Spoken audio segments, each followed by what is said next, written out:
C'è un enorme sacrificio. Ha ipotecato la casa per riuscire a pagare entro martedì allo Stato 90.000 euro per la procedura fallimentare. Ma l'impresario edile Dimitri Tiozzo dallo Stato oggi di euro ne avanza più di 400.000 per opere pubbliche. In passato i suoi crediti verso gli enti locali superarono il milione.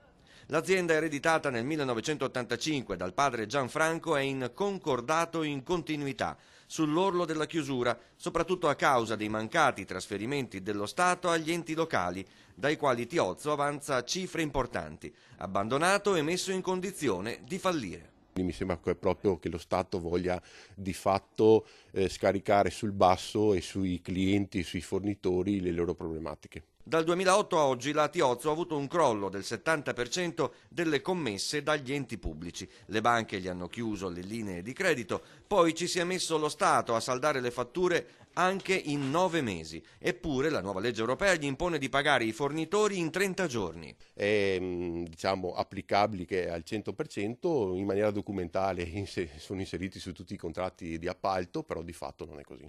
Lo Stato fa il furbo, attaccano Tiozzo e il presidente di Federcontribuenti Marco Paccagnella. Spende milioni di euro all'anno per la cassa integrazione ai disoccupati, ma non per saldare i fornitori, che darebbero lavoro e reddito sul territorio e pagherebbero tasse allo Stato. Così La Tiozzo praticamente è chiusa, è finita. l'ultima spiaggia per salvare 25 posti di lavoro e 60 anni di storia imprenditoriale si chiama New Co, una nuova ditta controllata dal tribunale. Tiozzo l'ha già avviata, la procedura gli è costata 700.000 euro, ma la neonata impresa edile ha già crediti scaduti per 200.000 euro.